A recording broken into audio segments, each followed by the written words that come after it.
Tahimik ang bayan sa gitna ng kadiliman. Payapa silang nagsitulog upang pagsapit ng umaga ay magsipagsimba upang magtamo ng indulhensya. Ngunit si Sisa, ng gabing iyon, ay gising pa. Nakatira si Sisa na ina ni na Basilio at Crispin sa labas ng bayan.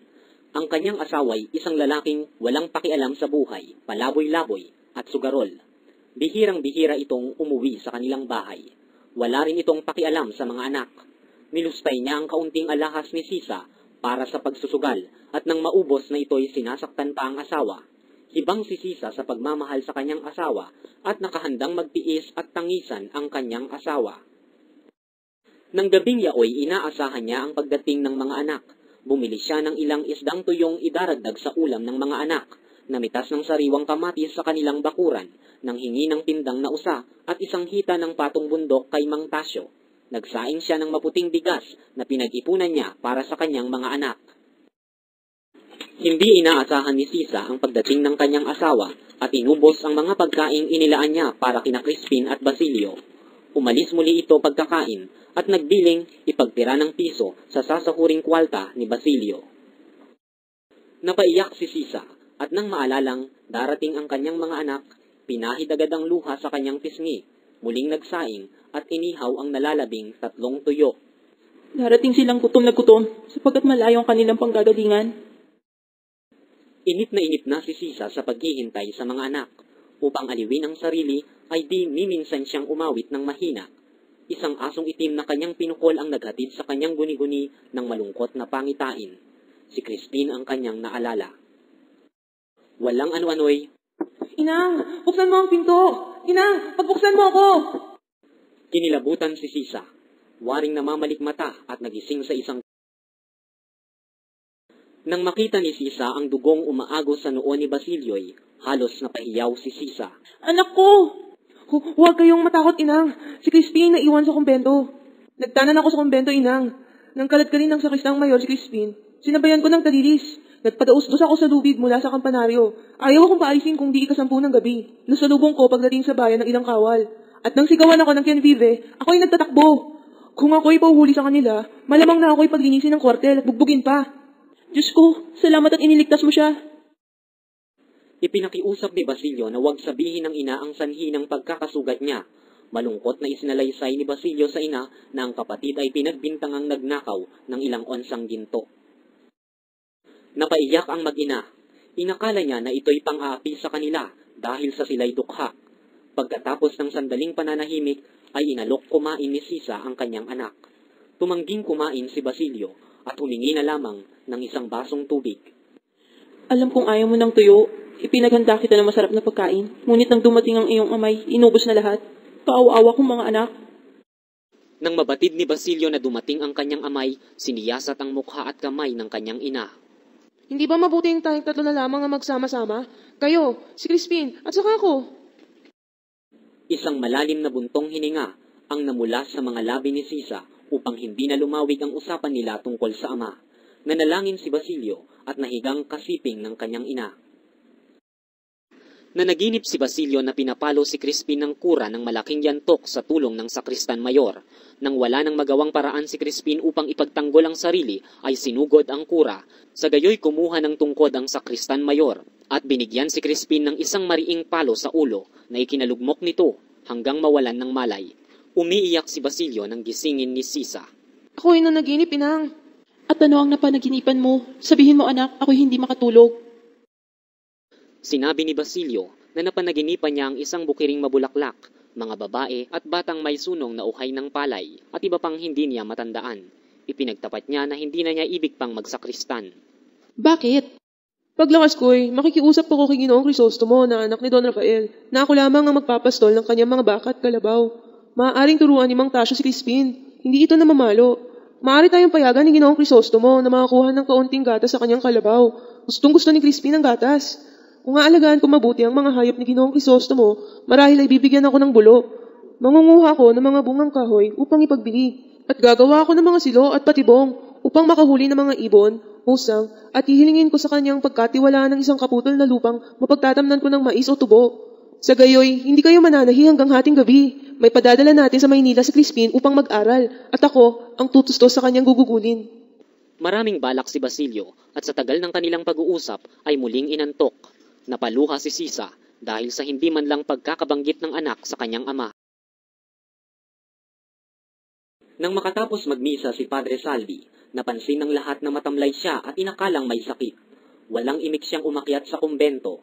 Naraanan niya ang ilang manong at manang na nangag-uunahan sa paghalik sa kanyang kamay. Ngunit hindi niya pinansin ang mga ito, bagkus ay pinagpakitaan ng pagkayamot. Si Manang Juana ang nagpasimula ng usapan at pagpapalaluan tungkol sa plenarya. Sinansala siya ni Manang Rufa at sinabi nito na isang plenarya lamang ay sapat na upang makahango ng isang kaluluwa sa purgatorio. Isang manong ang sumali sa usapan at ipinagpalalo ang pagtatapon niya ng indulhensya na halos natamo niya kahit na natutulog. Napag-usapan kung sino ang nais ng mga manong at manang na magsermon sa kapistahan ng bayan. Sa gitna ng pagtatalo ay dumating si Sisa na sunong-sunong ang isang bakol. Matapos magbigay galang, tuloy-tuloy nang pumanhik si Sisa sa kumbento. Kinakabahan si Sisa habang umaakyat ng hagdanan. Iniisip niya kung ano ang sasabihin sa kura upang maipagtanggol ang kanyang anak at mapaglubag ang galit ng pari.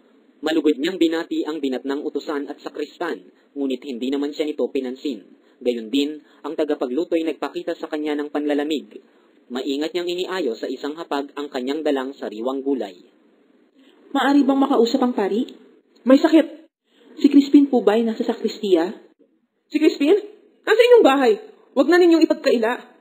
Si Basilio ang nasa amin, ngunit si Crispin ay naiwan dito. Ipig ko sana makausap ang aking anak. Totoo ngang naiwan dito. Ngunit nagtanan matapos makapagnakaw ng maraming bagay. Iniutos sa akin ng kura na ipagbigay alam ko sa Guardia Civil, kaya't marahil ay naparoon na sa inyo upang hanakin ang mga bata. Hindi nakapagsalita si Sisa sa narinig. Mabuting asawa kayo at masasama ang inyong anak tulad ng kanilang ama. Ang maliit ay magiging masahol pa sa ama. Napaupo sa isang bangko at humagulgol ng iyak si Sisa sa paratang sa anak. Kinailangang ipagtulakan pa si Sisa bago napababa sa hagdanan. Tinakpan ng pamindong ang mukha at pinigil ang pagkitbit. Matuling lumayo na waring may nais gawin.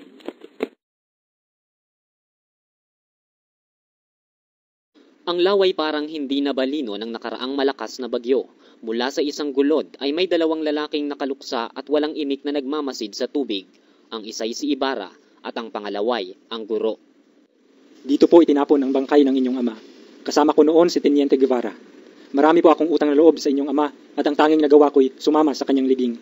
Dumating ako rito nang walang kakilala, walang nagtagubilin, walang pangalan at walang salaping tulad din ngayon. Ang ama ninyo ang kumalinga sa akin. Siya ang gumasta sa mga pangangailangan ng paaralan at ng mga batang do'y nag-aaral. Ngunit ang kagandahang loob na ito, tulad ng ibang mabuting bagay, ay hindi nagtatagal. Hindi ko ibig na mag-usisa, ngunit iniisip kong ipagpatuloy na ang balak ng aking ama kaysa sa siya'y ipaghiganti ko pa. Ang malibing sa tubig ay mabuti na, sapagkat hindi mahalay. Pinatatawad ko rin ang mga naging kalaban niya, ang bayan, sapagkat ito'y mangmang, at ang pari, sapagkat siyang kinakatawan ng pananampalatayang nagtuturo sa tao. Nais ko ring malaman ang mga balakid ng pagtuturo. Sa kalagayan po natin ngayon, upang mapabuti ang pagtuturo, kailangang magkaroon ng pagtutulungan. Una sa lahat, kailangang mabigyan ng paganyak ang mga bata upang matuto. Pangalawa, kung ang paganyak na iya'y maibigay, hindi rin nagkakaroon ng halaga dahil sa kakulangan ng magugugol. Nakababasa at nakasusulat ang ating mga bata, ngunit walang maintindihan sapagkat namihasa na sa pagsasaulo. Sa gayon ay walang mapala sa pag-aaral ang mga anak ng taga-bukid. Bakit hindi ninyo mabigyan ng lunas? Malulunasan po. Ngunit ang unang kailangan ay isang gusaling pampaaralan upang huwag nang magamit ang mga silong ng kumbento. Karaniwan na ang pagbulyaw sa amin ng pari kapag siya'y nabubulahaw sa kanyang pagtulog. Gumawa ako ng pagbabago sa pagtuturo ng Kastila. Pinagsalita at pinabigkas ko sila ng hindi ginagamitan ng may hihirap na tuntunin, sapagkat naniniwala ako na kapag naintindihan na nila ang wikay, madali nang ituro ang gramatika. Hindi nagluwat at sila'y nakapagdugtong-dugtong ng salita. Ngunit hindi nagtagal ay pinatawag ako ni Padre Damaso sa kanyang sakristan mayor. Kinotya niya ako dahil sa paggamit ko ng wikang Kastila. Mula noong ako'y alipustahin ng pari, ay naisip kong mag-aral na mabuti. Natuklasan kong ang paggamit ng pamamalo ay hindi nakatutulong sa ikatututo ng bata at bagkus pang ang nakasasama sa kanila. Nalaman kong ang pagkatakot ay nakagugulo sa isipan ng mga bata. Inalis ko ang pamamalo sa aking pagtuturo. Ginawa kong aliwan ng pag-iisip ang paaralan at hindi isang puok na parusahan. Ngunit nang mabalitaan ng pari na ako'y hindi namamalo, ay ipinatawag ako. Pinaratangan niya akong hindi tumutupad ng tungkulin at nagsasayang lamang ng panahon. Pinagbantaan akong isusumbong sa alkalde kung hindi ibabalik ang paraang pamamalo. Hindi nagtagal ay sinumbatan naman ako ng mga magulang ng bata. Ibinalik ko ang dating pamamalo at panghihiya kahit nalaban sa aking kalooban at napuna kong ang mga bata ay nagdaramdam. Ang pagkakatitig ni Ibarra ang naghudyat sa guro upang siya'y magtapat. Dahil sa sama ng aking loob, nagkasakit ako ng matagal at nang ako'y gumaling, napuna kong kakaunti ang mga bata sa paaralan. Ngayon iba na ang pagkakilala sa akin. Nakatagpo ba kayo ng kasiyahan sa kakaunting tinuturuan? Opo, sapagkat nang malipat po si Padre Damaso sa ibang bayay, gumawa po ako ng maraming pagbabago. Pawang nasusulat sa wikang Kastila ang mga aklat sa paaralan, maliban sa katisismo at nobena ni Padre Astete. Kaya pinabasa ko ang mga bata ng mga kathang Tagalog na aking sinipi. Kabaliwan daw ang ginawa kong ito, kaya't ipinatawag ako ng kura at ipinaturo sa akin ang mga nauukol sa pananampalataya, tulad ng pagsasaulo ng misteryo, katekismo at doktrina kristyana. Hindi matutuhan ng mga batang aking tinuturuan kung alin ang tanong at alin naman ang sagot. Kaya habang mabilis umuunlad ang mga taga-Europa, tayong nangaririto'y mabubulok na mangmang. Huwag tayong mawawala ng pag-asa. Inaangyayahan ako ng Tenyente Mayor na dumalo ng pulong sa tribunal. Ang mga bagay na iyan ay mapag-uusapan. Nangakaupo at nag-uusap sa tribunal ang mga nagpupulong na mga kasapi ng dalawang lapian sa bayan, ang konserbador na pangkat ng matatanda at ang liberal na binubuo ng kabataan, si Don Filipo ang pinuno ng liberal. Hindi ko naibigan ang inuugali ng kapitan. Tilang layunin ay ipagpaliban ng pag-uusap sa gugugulin. 11 araw na lamang ay pista na ng San Diego. Ang kapitan ay naiwan sa kumbento at sumangguni sa kurang may sakit. Makinig kayo. Kaninang umaga, pinayuhan ako ni Tandang Tasyo. Mabuti mang mungkahi ang magmula sa inyo ay di sasangayunan ng matatanda dahil sa higit nilang kinayayamutan ng inyong pagkatao. Kaya ang mabuti ay magmungkahi kayo ng isang bagay na ayaw ninyong manalo. Kapag natalo ng mungkahing ito, ipamungkahi sa isa sa mga karaniwang kasapi ninyo ang ibig ninyong manalo at siguradong pagtitibayin ng mga kalabang ibig bumigo sa inyo. Ngunit ito'y dapat lamang nailihim. Dumating si Ibarra at ang guro. Sumunod ang kapitan na mukhang mainit ang ulo at tuloy-tuloy na naupo sa silya. Mga Ginoo, ang layunin ng pulong na ito ay upang pag-usapan natin ang mga bagay na makapagpapasaya sa pista ng San Diego at ang kaukulang gugugulin sa mga nasabing bagay. Pagkatapos ng napakahabang pananalumpati ni Kapitan Basilio na naging kalaban ni Don Rafael, sumunod na pinahintulutan ng kapitan si Don Filipo. Mga Ginoo, tayo ay magkakaroon ng isang maringal na pistang bayan sa halagang 3,500 piso. Ang halagang ito ay gugugulin sa mga sumusunod. Isang malaking dulaan sa liwasan ng bayan sa halagang 150 piso. Isang komedyang magtatanghal sa loob ng 7 gabi sa halagang 200 piso bawat gabi o 1,400 piso.